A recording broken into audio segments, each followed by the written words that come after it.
Welcome to the Strive305 podcast, everyone. My name is Tico Casamayor. I am your host, and my co-host, Irvans Augustin, here with us today. Here, folks. We have crazy stuff here today. Besides having a beautiful guest back here, and I'm not being disrespectful, her husband's right there. He's not going to get mad at me because I told him I was going to say that. So we have Kat with us here today, but I'm not going to introduce her yet. I'm not going to talk about her yet because I have a bunch of other stuff to talk about. I was going to ask, what is all this? Apparently, all this comes here today because Kat has been on the Kelly Clarkson show. She was on another show here in the back today. Her family's all here today as well because she's excited to be on the #1 podcast in all of America. By the way, do you know that we get rebroadcast live on Sirius XM? We do. We're starting. We do on Slam Right. No, it's already started. So you'll be started already. 35 million possible viewers. Okay, but I want to make some intros. We have two spectacular sponsors here today. One of them is Exquisito Gourmet, that's spelled with an S, and the other one is Candles by M&M. And I'm going to bring the girls over here. Girls, come. I want them to come so that you can see them because they've brought some spectacular things. So we have a beautiful charcuterie and catering is what Exquisito does. And this is Yusara. She's the one that does all that stuff. So if you guys need catering. You made all this? You put all this together? That was all you? Yusara, how do we find you? Where do we find you? Let me see. I know we have a QR code here. If you got, I don't know if it's scannable on there. But Yusara, we find you on, what's your Instagram? Because I want to tell me, what's your Instagram? Yes. The Instagram? Yes. It's Exquisito Miami. Exquisito Miami. Exquisito but it's spelled Miami. with an S, not ES. Exquisito with a Q, Miami. So look her up if you guys need catering. That looks amazing. If you need charcuterie boards, delicious. And I'm told that I can eat these. They have not been sprayed for review. Yes, they haven't been sprayed or anything with gloss. We can eat them. And we also they're not the displays they're not the displays that they have at the bakery. You can actually eat these. You can eat these, and they're not prefixed for photo shoots or anything like that. But I mean, you're gonna go first, obviously, and if you survive, then I'll eat. You're gonna go first. We have also Veronica from Listen to This. How cool! M&M Candles by M&M. But M&M, these are yours. Yes, you made M&M is Madison and Mason. Those are her kids. So that's what M&M is. So if you buy candles, you're supporting her kids. These smell great. Don't be mean. And check this out, Irvans. Look what that says right there. That one has my logo on it. AC Graphics? Yes, sir. AC Graphics. I do have a job. Jeez, I work sometimes. Put your name on everything, dude. Yes. And look, what are these little guys? Those are the candle melts. Candle melts? Wax melts. Wax melts. Okay, cool. We got some of that. And what is this little guy? This big guy here? Yeah. That's our wine bottle. It's organic soy candle. Organic soy candle. I don't know if they can hear, so I'm saying it again. Don't think I'm saying it because I'm slow. I'm just repeating in case they're not picking it up back there. Yeah. How beautiful is this? Wow. I love it. They're gorgeous. Yeah. I'm going to keep this. And I'm going to keep all of these because they have my logo on it. You keep the one with your name on it. You can keep whatever these things are again. Enjoy. Oh, wow. And you can keep the business cards. All right, very excited. Thank you, both of you, for being. Wait, how do we find you? How do we find you, M&M? Our Instagram is Candles by M&M. Candles by M&M. Yes. I want everybody out there supporting her kids because this is for her kids, not for her. She won't buy anything for herself. It's all for her kids. Speaking of kids, okay, you guys can go. Thank you. I knew it was going to be difficult getting out of here, but I'll throw them out if I have to. Speaking of kids, yes, this is who we have here today. Someone special, someone that helps kids, and she's going to tell us our story. So, Kat, I'm going to let me finish my intros. Yeah, do your intro. I got to thank you, Wells Fargo. They support our website. They're big sponsors of the website, Strive305hub.com. Our mission here is to support small businesses, bring resources to the small business community, let them know everything that's going on. And we have a lot of great stuff happening. I know, everything's been all over the place. We came out on something, I forget what it is, Fortune, is that that's a website, right? Or something? Yeah, most definitely. We came out in a website. We? Yes, sir. That's yes, sir. With the Spanish podcast. Oh, I haven't looked at the news all weekend. I got to go look at that. I'll send you that's cool. So we're getting great exposure. I was told something today you're going to love, Irvans. Before we existed, you and I, and the podcast, the Strive305 Hub website was generating maybe 200 views, something like that. I don't know if that was a month, a week, or a day, but it was 200 views. Right. And since now we're up to like 2,500. So that's how much we've over 100 times the views. Now you should Thanks to us. You should get a raise now, dude. We both should, right? It's incredible. Twice as much of nothing is nothing. It's nothing, Oh, but that's still, awesome. it's something. Okay, so I got that. Well, we've got to thank our mayor, Levine Cava. Without her, Strive305's initiative Would wouldn't not be here. be. And our leader, who's like basically our master because he's abusive, is Manny Sid. Manny Sid. Manny Sid. He's a legend in Miami Lakes and becoming a legend now in the county because he's got this Strive305 blowing up like you can't imagine. Awesome. He's everywhere. We take the credit, but it's really him that does all the work. But we Right. take the credit because we're in the face. So I got Manny down, and then our coach. Oh God, I'm almost terrified to say the name because he may show up. Grant Miller and Michael Miller, our Grant hosts, Miller. Community News, the number one studio in all of Florida now, thanks to our number one podcast. They've blown up to be the number one podcast studio in Florida. You have a great space here, so. Yep, 100%. And then now our guest, Kat Barrow-Horth, correct? That's me. That's her, but even cuter and better than her is her son back over there, which we can't say that he's here because he's not supposed to be here right now. sick. You're Do gonna you want blow to come his- out really quick on the you're video? gonna Come blow on his over here really quick cover. on the video. Come say hi, buddy. This kid is too good looking not to come out on video. Get on this side. And here, feel free. You're Take over. blowing You his should be a new cover. host. Hey! Hey. Tell him your name My name is Ronan Horth. and I'm 10 years old, and And can you do any accents? yes, and I could do British accent because I was Lord Farquaad. he's the best.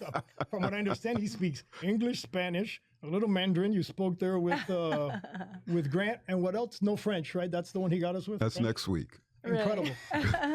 Sorry, everybody. I tried to replace her with him as a guest, but she wouldn't let it happen. I would. Right. Okay, that's great, it. buddy. You can go back unless you want to stay with us the whole time. You can. Thanks for stopping by. But he's got to do homework. All right, so I think I'm done. You got to take over because one more thing. Representing District 7, County Commissioner Raquel Regalado. That's what district she comes from. So I have to That's mention awesome. our district commissioner for today's show. Did we get all the commissioner districts on here yet? I think we're pretty getting close. there. We're getting there. We have another one coming next week. So for next week, we'll have a commissioner if you want to Fabulous. make sure to watch. Can I keep going? I have more. I can talk about her and then let you go. I'm going to talk about more. Okay, she's the founder of the nonprofit Comic Kids. Yes. And you also have Robin Ryle Fine Art Gallery. Wow, you have a lot of cool stuff I want to hear about. I was just, She also is Comic Kids. Oh, Comic Kids is a Miami-based nonprofit whose mission is to make art free and accessible to children by teaching them how to draw comic, cartoon, and book characters. I told you it was about kids. This is beautiful stuff. You're gonna love this. I hope Irvans does a good job today because you really gotta. Great job. And like I said, she's been on the Kelly I can't Clarkson go show. wrong. She's done so much. And she was on a show here before, but today's been the best show she's gonna be on. All right, that's it, Irvans. this is awesome. We got to get your Miami Minute in too. Oh, let's do that real quick. Yeah. All right. Irvans is famous Because for his it's Miami really- Minute. Watch how cool this is. No, it's a fun one. Can I drink these waters? They're Yeah, not it's laced everything. with it? You All right, good. have the You're sandwich not too. laced. I know. I'm not sure they don't have any THC What in kind it. of Only podcast one. is this? Only one of them is out of the four. So pick wisely. Hey, I'm officially a Choose professional wisely. cooking podcast host as well now. Irvans and I are going to start doing cooking shows. So. Oh. Do you know how to cook? I do not, but we're No. bringing a cook. Okay. And All we look, have to do everybody, in is case you forgot all we my have to name, do is eat. that's my name right there. great This is kind a of thank you show. card. Can I be in that show? Oh no, Grant Miller's creeping in. Everybody, don't look because he'll come on set. Let's do this Miami Minute real quick here. Go for it. Welcome to the Miami Minute. Bite-sized insights, history, and random Miami facts for your day. In honor of today's guest, the founder of Comic Kids, a nonprofit bringing art classes to children, I started thinking about how deeply art has shaped Miami's history. It began in the 1920s with Art Deco movement, giving Miami Beach its pastel skyline that still defines the city. In the 60s and 70s, Cuban exile artists transformed Miami into a hub of Latin creativity, and then came the Mario boat lift of the 1980s, bringing thousands of Cuban musicians, painters, and writers whose voices became part of Miami's cultural DNA. Little Haiti added its own heartbeat throughout the cultural renaissance that embedded Caribbean identity into the arts here in Miami. By the 2000s, street murals and graffiti became regular stages and voices of pride, protest, and identity. Wynwood rose from the warehouse district to one of the world's most famous street art districts, and Art Basel Miami sealed our place on the global art map. Here, art isn't just decoration. It's history, resilience, it's lessons, it's activism, and identity. So here's my question. If you had to tell your story or your community stories through art, what would it look like? And that's your Miami Minute. That's your Miami Minute. We'd love to hear your thoughts. And if you have a topic you want us to cover, let us know. We'd love to hear from you. Until next time, stay cool, stay curious, and we'll see you next time. And that's the love Miami Minute. that. Appropriate for like pretty much everything. So like for all the dozen hats you wear, like, so you mentioned the art gallery. Where is that located actually? So Robin Ryle Fine Art is a company that my husband and I started in 2008, and we're not a physical space. We are dealers, and so we sell internationally. A lot of our clients are kind of all over the map. And we mainly focus on 20th century work. So we sell investment level art from Picasso, Dali, Calder, Warhol. And so we have a really flexible business model. We've always kind of kept it that way. We're able to pop into countries and stay there for a while and still run our business that way. So that's what Robin Ryle does. That's what our business does. And then we also founded a nonprofit in 2020. And that's a whole nother thing. I was going to ask what inspired the My creation husband, of it. actually, his story, it's a cool story. He was in Big Brothers Big Sisters as a kid and grew Great up program. kind of similarly. Yeah, it's a great program. Kind of grew up similarly to these kids. And the way that he got into the world of art actually was through comics. So he was a voracious comic book reader. He wasn't interested in reading so much as a kid, but he, got into comic books. And then got into art that way. So started studying illustration, started illustrating himself.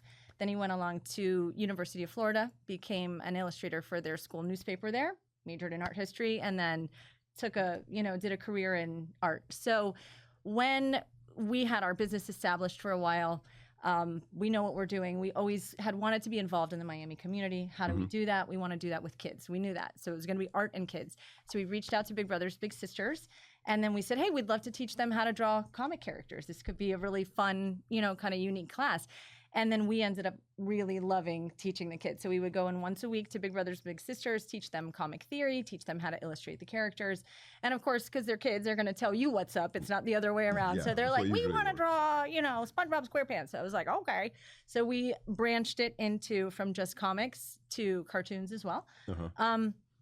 And then a pediatrician up in Toronto told us, she said, I wish that your program could be up in Toronto. And this was 2019, right? And so we're like, yeah, that would be great, but had no concept of how we would do that. But then we started thinking, maybe this should be beyond a class. Maybe it should be something bigger than that. Maybe it should be a nonprofit. So we applied for nonprofit status in 2019. February, we get it. 2020, schools shut in Pandemic March. shows up and everybody So we're goes like, home. but listen, we started our company in 2008 during the height of the recession. We start Comic Kids in 2020. So if there's a cataclysmic time going on, we're gonna That's start your something. gift, It's so- kind of our They're massive. So we just got to It's our watch. Next jam. time they start business, we know something's going to go. Something's coming, blow up. Armageddon. Got it. But since then, what's kind of amazing about it is that because we already came into the nonprofit being business owners and having a highly virtual model, right? And then 2020 hit, we're like, well, you know what? Let's pivot. Let's try this virtual teaching. And that summer, we started teaching at University of Miami at the Low Art Museum and helped them with their summer camp that normally was an in-person camp. So we taught 84 characters, taught how to draw the How kids, to draw the different characters in the book. Yes, Disney princess, all the fun stuff. And then from there, the nonprofit just kind of, that's how we started, right? So since then, we've been able to really grow a lot. We've, produced our fourth, we just finished our fourth one? fourth book. Yeah. Wow. This one is really special. It's for children on the autism spectrum. And so we actually... I didn't mean to hand that to you at the right time, Tico. It was just coincidence when you said autism. So that book is I love this. from... It's a great book. Yeah, so we've got 4 of them, and then this one actually isn't even the official book yet. I should be receiving it today, and it was funded by the Coral Gables Community Foundation for the children at Crystal Academy, which is a school in Coral Gables that helps children on the autism spectrum.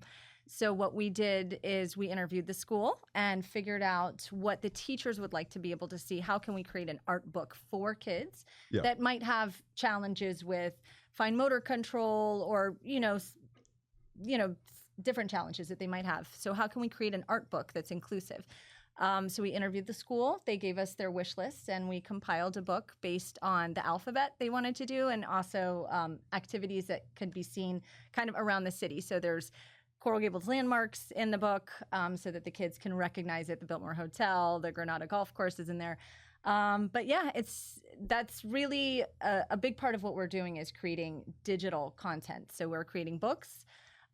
We have a huge curriculum that we send out. It's a free curriculum that we put online. We send to a bunch of different organizations. We've had 65,000 downloads this year alone that's by amazing. teachers. That's not the amount of she beat our kids. That's the podcast. amount of.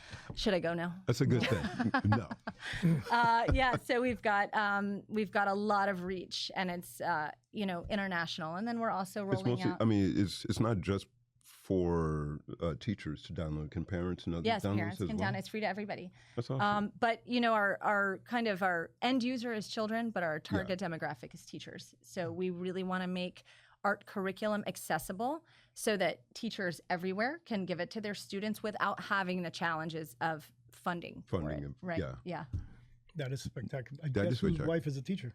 Whose wife's the What's- teacher? It's your. Can put her in contact with me. I can help. 100%. My sister's a teacher too. Yes, and last year she Awesome. had 2 special needs kids, and she dealt. And I hear the stories every day Yeah. about them, and I think this year one.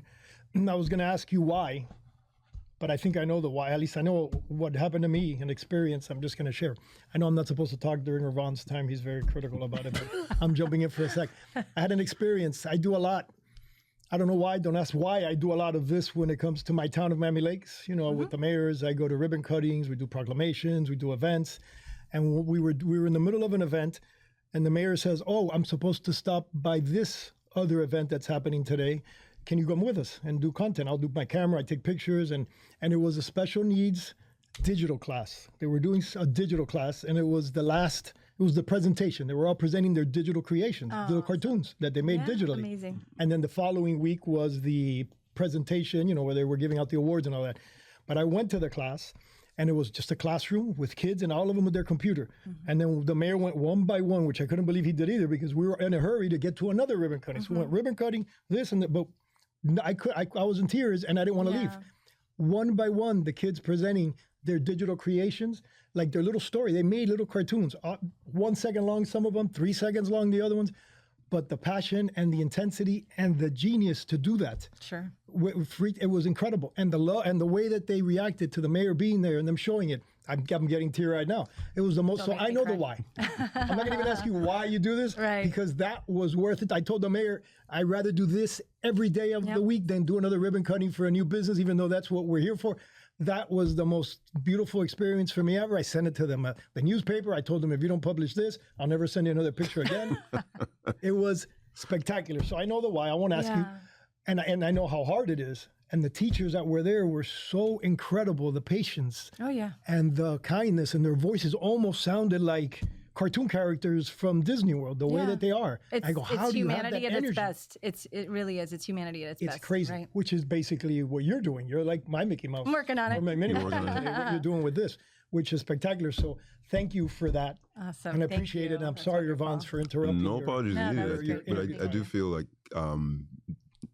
exactly what you're saying. I think that art being this universal language in terms of how anyone can get in where you fit in. It doesn't matter how good it's.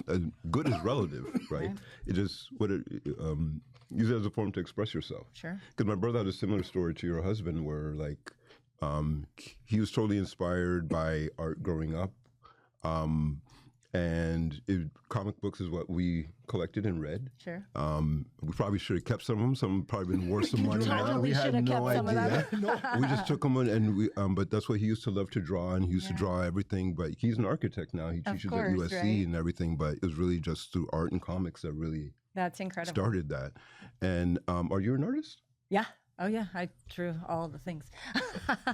That's awesome. Yeah. Explains the studio. That's awesome. Yeah. So my husband, both my husband and I are. That's what inspires the artists. characters. You guys just is it really just communicating with the students and the children and the teachers that inspires what you select to put in the books?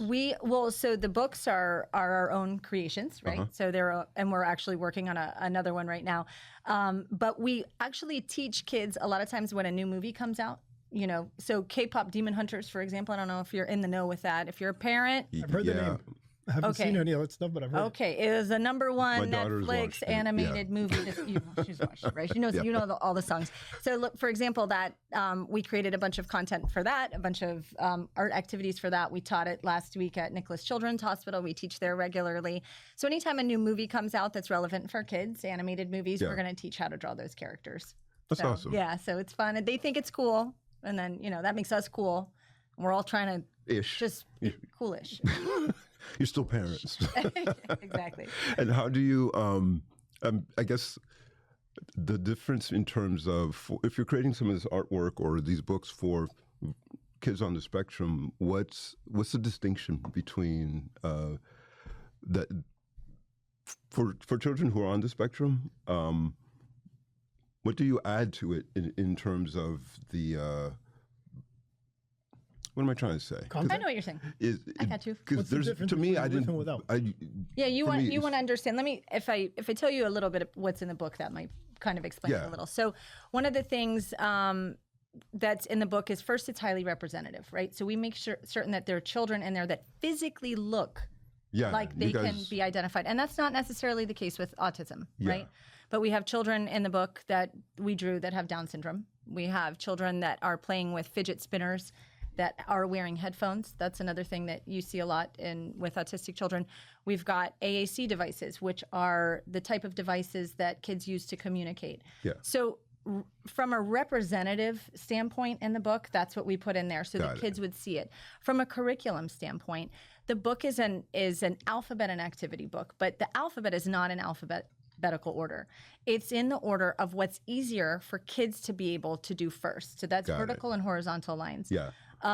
So basically it's representative. We make it, there's references of phrases that certain schools might use that are empowering phrases. We've got superhero characters where they can create their own superheroes in the book. So it's for fine motor control. So creating lines that are easier for kids that might have difficulties with fine motor control. And also so that they see themselves and so that all kids see themselves. So this is a book that we specifically made for children on the autism spectrum, but it is also a great book for 5 to 7-year-old kids that are learning the alphabet, learning how to draw and how to write. So it is going to be on Amazon. All of our books are on Amazon. That's just an easy way for us to be able to kind of get them out there, distribute them. If someone were to search for it on Amazon, what would they search for? Probably my name is the best way to do it, Kat Barrow-Horth. That's my name. Awesome. Yeah. And then do you have a website? Yes, it's comickids.org. Pretty That's our straightforward. website. We've got all of our curriculum. It's all free on there. So any parent, teacher can go download it. We also put everything on Teachers Pay Teachers. Yeah. Yeah. You can see the cool logo right here. Comic Kids. It's excellent. It actually, it's got a great. We make brands. Oh, you do? That's part of the thing. So I saw this. It was spectacular. I tried to get a free T-shirt out of it, but she came. I'm sorry, we don't have any size. Yours. It's very mean. So I'll have to buy one. I got you a card though. That's how thick. And it's artistic, so this will be worth money. And it comes with a comic on the back, a comic sticker. All right, I'm going to get a little boring. Okay. Because Strive305, again, like I said, it's to help the small businesses and promote businesses like yourself. Mm-hmm. But I want to ask you a question regarding your business, how you created. You said this is a nonprofit. Mm-hmm. Was there difficulty when you created the nonprofit? Did it take long? No. How did you do it? It was pretty easy, actually. Yeah, well, we had already started teaching first, right? Mm-hmm. So we had been volunteer teaching for a couple of years, so we already knew what we were doing. As business owners, we already were kind of well-versed in that arena as well. We understand what it is as small business owners. You wear all the hats. Yeah. All the little sombreros are on your head. So we already knew how to do all that. So when it came to starting a nonprofit, it actually is, you've got your idea, you've got your concept, you've presented it to, I think it was the state. I should know this.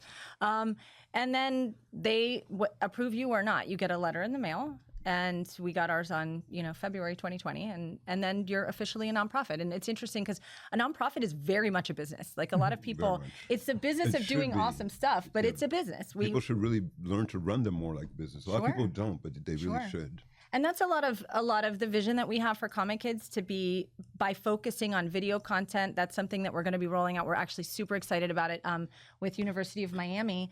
This fall, we're rolling out Spanish and English drawing videos for children in pediatric hospitals through the Ryan Seacrest Foundation. And Ryan Seacrest creates amazing studio spaces in pediatric hospitals. Really? And yeah, it's very cool. And they're they're building their 15th one in Nicholas Children's Hospital.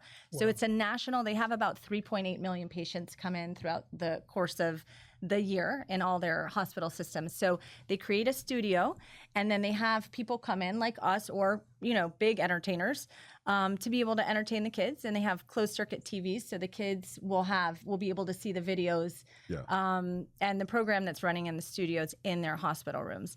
You had asked earlier about kind of inspiration and with the book and all that, and how do we create things for children that are autistic, or why did we do that? And a lot of it actually stemmed from our work with pediatrics, right? So we've taught in hospitals a lot, and that's an incredible experience, right? Hospital? Yes. Yeah. The first time that I taught, I did not have a background in that. So I was very nervous actually about teaching kids in a pediatric hospital. I didn't know if I would be able to kind of handle it, because you don't know. You don't know what you're going to see. And if you're not an expert in that. And what I realized in the very first class, which is so cool, and I wish more people understood, is that kids are kids are kids. They're going to tell you what's up, whether they're hooked up to IVs and all the things, right? So I mispronounced a Pokemon character's name, shame on me, and Shame. I got told. And what I loved about that experience was that when you realize that, when you go into it and you're like, kids are just kids, right? They like the same thing. They want the same things, Doesn't right? matter what they're going through. It doesn't matter. And, and another thing with pediatrics, it's so important that a lot of people don't, I think as parents, we can understand or, kind of understand what it would be like to have a child in long-term care. It's a full family experience. So the parents are taking the classes with us. I taught a little girl last week at Nicholas Children's Hospital who is on the spectrum, and I've taught her before, right? And that means she's in the hospital for a very long time. Like I taught her months ago, and her mom was there during the class too. So this is something that the full family is around. So we're very passionate and they about. can take that home with them, and not go download things and things like that. Yeah. But along the same line, She's killing me. Yeah. Do we have tissues? Let's do that. Let's get real. Now you're making me flash back. I had a similar situation with a cancer hospital, and they asked somebody that was part of, donating money and helping the hospital for kids. Same thing. They asked me, hey, Tico, can you please come out? We want your energy there. And I go, but where? To the hospital, the patients, the kids that are patients in the hospital. I went. I was terrified. Yeah. I go, what am I going to see? How am I going to deal with it? What do I say? How do I work it? And when I get there, it's 100% what you're saying. They're kids. I just started doing my crazy stuff, and they were engaging. Like you said, some of them, with the connection, the no hair, like you were, but no hair. But I mean, because they were dealing with, and it was like again, another one of those great. Now you're making me flash back to that. I want to do that again. We're going to do that together as part of Strive305. I've done it before. I volunteered. Yeah, but we're going to go together. How much crazy fun would that be? Because you leave there feeling energized. I got way more out of it when I volunteered there. I volunteered for like a couple of years at a children's clinic as well, and I got way more out of it than the kids did. Yeah. Oh, I know. You almost feel guilty. Yeah.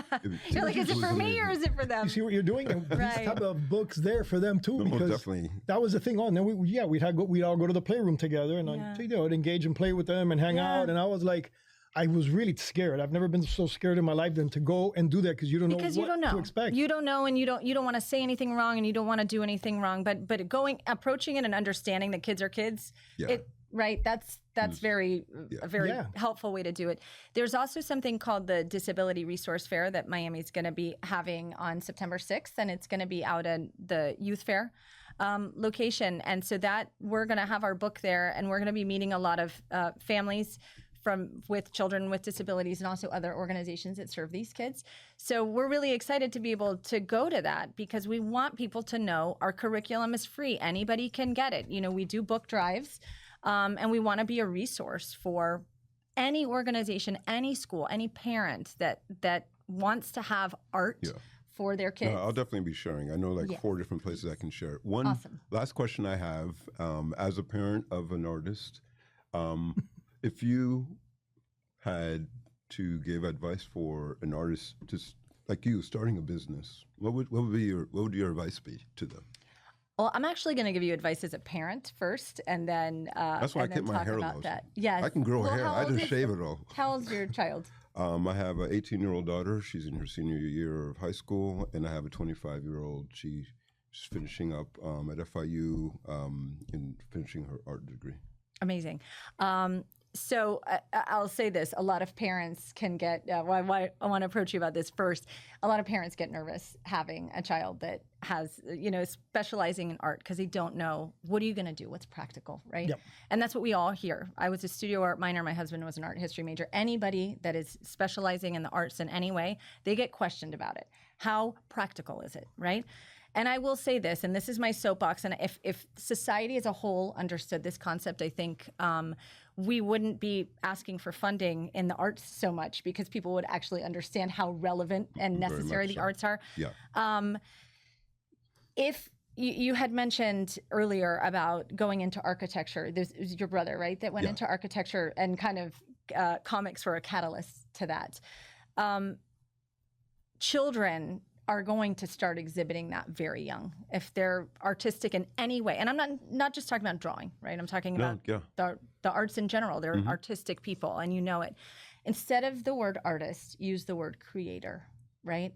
Because what a creator does, and what we can all kind of wrap our brains around a little bit more, is a creator is the one that's making everything on our bodies, in our purses, in our house, right? And when you use that language, it also expands completely the context of everything. So if your daughter has a background in art, she is limitless from a creative standpoint, because you could be talking about architecture, furniture design, fashion design. You could be talking about music, anything that's physically on your body. So I think that having a foundation in arts is an amazing thing, because it really can catapult you into so many creative fields. Yeah.